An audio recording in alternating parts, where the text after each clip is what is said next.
नमस्कार मित्रांनो, एन के ऑनलाईन क्लासमध्ये आपले सर्वांचं मनपूर्वक स्वागत। मित्रांनो, एन के ऑनलाईन क्लास जेव्हा तुम्ही यूट्यूबवरती ओपन करता त्यावेळेस तुम्ही पाहू शकतात की आपल्या चॅनलवरती 11वी 12वी आणि इतर विषयांच्या संदर्भात देखील महत्त्वाचे व्हिडिओ आपण अपलोड करत असतो। बरेचसे विद्यार्थी हे सगळे व्हिडिओ पाहतात आणि त्यांना त्या व्हिडिओमध्ये दिलेल्या माहितीचा नक्कीच उपयोग होत असेल।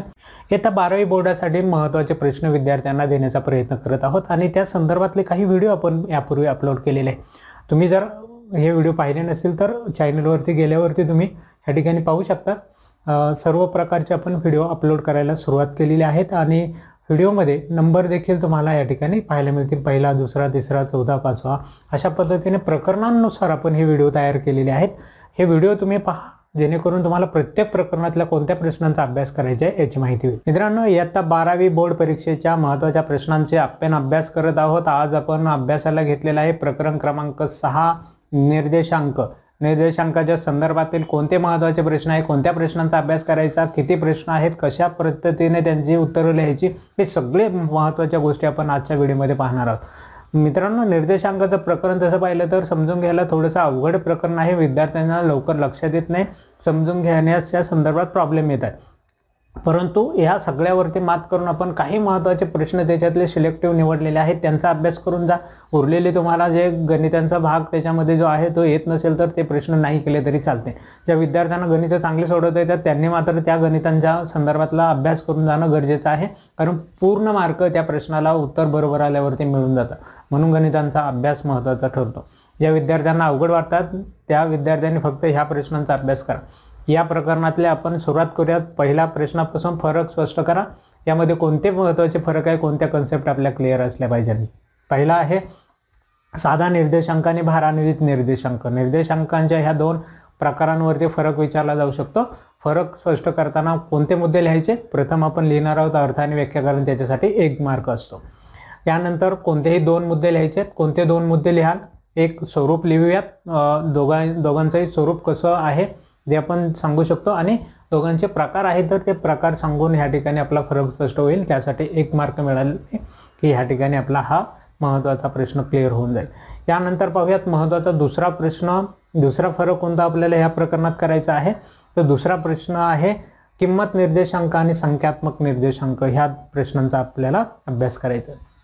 मित्रांनो, यामध्ये अर्थ आणि व्याख्या हा एक पहिला महत्त्वाचा मुद्दा लिहायचा आहे, कारण त्याच्यासाठी 1 मार्क असणार आहे। इतर 2 मुद्दे कोणते लिहायचे आहेत, इतर 2 मुद्द्यांमध्ये आपण पाहूयात दोघांमध्ये असणारा बदल काय आहे तो बदल लिहायचा आहे आणि दोघांची सूत्र आहेत तर हे सूत्र आपण ह्या ठिकाणी लिहिली की ह्या प्रश्नाला 2 मार्क आपल्याला मिळून जातील। 3 मुद्दे आपण प्रत्येक फरकाचे स्पष्ट करतोय। नेक्स्ट पाहूया पुढचा तिसरा फरक आहे लास्फेर निर्देशांक आणि पाचेचा निर्देशांक। ह्या 2 व्यक्तींनी तयार केलेले निर्देशांक आहेत, त्यांच्या संदर्भातले फरक विचारला जाऊ शकतो। इम्पॉर्टंट आहे, महत्त्वाचं आहे, कारण जास्त महत्त्व या दोघांच्या निर्देशांकाला दिलं जातं। ह्या दोघांच्याही निर्देशांकाचा अर्थ आधी सुरुवातीला सांगायचा, त्याच्यासाठी 1 मार्क असेल।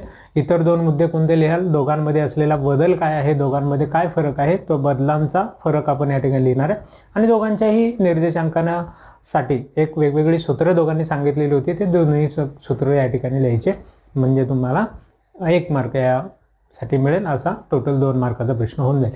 त्यानंतर पाहूया पुढचा नेक्स्ट तिसरा फरक आहे मूल्य निर्देशांक आणि विशिष्ट हेतू निर्देशांक।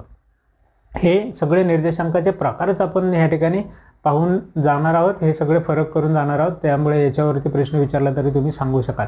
अर्थ आणि व्याख्या लिहायचा आहे पहिला मुद्दा, इतर 2 मुद्दे लिहायचे, त्यामध्ये स्वरूप लिहूयात आणि तिसरा मुद्दा उदाहरण देऊयात दोघांच्या निर्देशांकाचं। या ठिकाणी हा फरक तुमचा कंप्लीट होईल।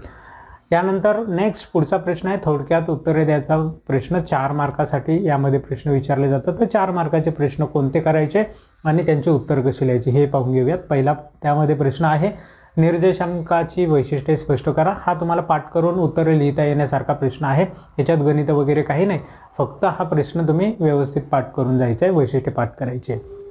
कसा लिहाल ह्या प्रश्नाचं उत्तर, सुरुवातीला निर्देशांक म्हणजे काय त्याची व्याख्या लिहायची आणि वैशिष्ट्ये विचारलेत म्हणून वैशिष्ट्ये स्पष्ट करायची। 4 मुद्दे स्पष्ट करा। इतर मुद्दे आहे जे फक्त मुद्दे त्याचे टाकून द्या, इथे तुमचा हा प्रश्न क्लिअर होऊन जाईल, 4 मार्क मिळून जातील। यानंतर दुसरा प्रश्न आपण ह्या प्रकरणातला महत्त्वाचा करणार आहोत तो म्हणजे निर्देशांकाचे प्रकार स्पष्ट करा, प्रकारांवरती आधारित असले.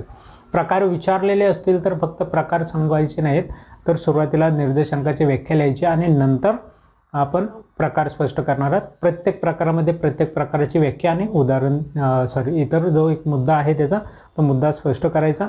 अशा पद्धतीने हे प्रकार तुमचे स्पष्ट होतील.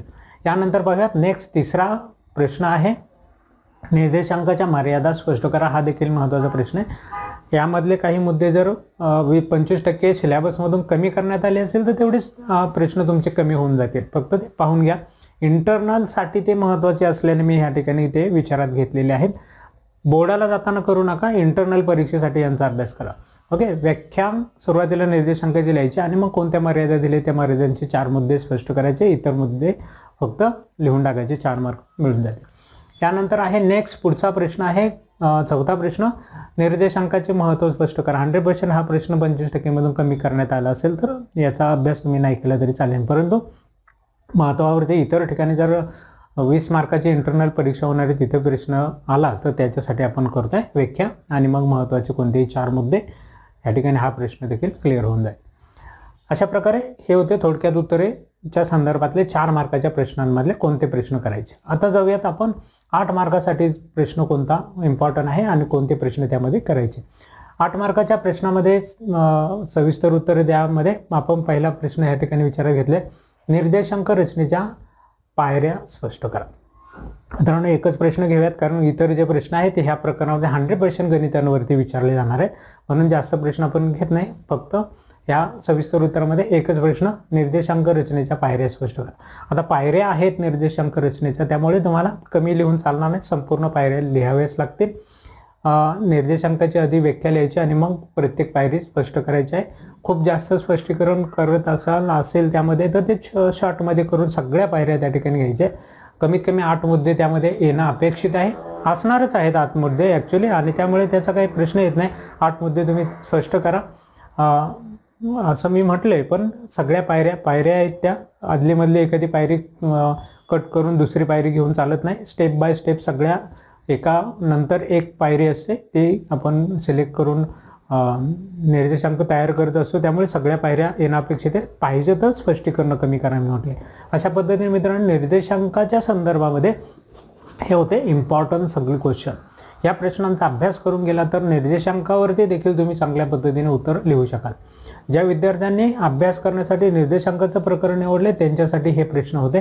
ज्या विद्यार्थ्यांना हे प्रकरण अवघड जात असेल त्यांनी नाही केले तरी चालेल. इतर भरपूर प्रकरण आहे की त्यांचा अभ्यास करून तुम्ही तिथं मार्क मिळू शकता. मग ह्या प्रकरणावरती आलेल्या प्रश्नांचं तुम्ही म्हणाल काय, तर हे प्रश्न जे आहे ते ऑप्शनच्या प्रश्नांमध्ये आपण टाकून दिले तरी चालतील. ऑप्शनमध्ये आपल्याला इतर प्रश्न असतातच, तिथं निर्देशांकाचा आला तर तो सोडून इतर प्रकरणांचे प्रश्न जे आहेत ते तुम्ही सोडवले तरी तुम्हाला संपूर्ण प्रश्न पत्रिका सोडवता येणार. चला तर मग मित्रांनो हे महत्त्वाचे प्रश्न तुम्हाला समजले असतील. फक्त समजून उपयोग नाही, अभ्यास करायला तुम्ही सुरुवात केली असेल असं गृहीत धरतो. आणि आजचा व्हिडिओ या ठिकाणी थांबवतो. भेटूया आपल्या पुढच्या नवीन व्हिडिओमध्ये अशाच पद्धतीने इतर राहिलेल्या प्रश्नांच्या संदर्भातील अभ्यास घेऊन. तोपर्यंत नमस्कार.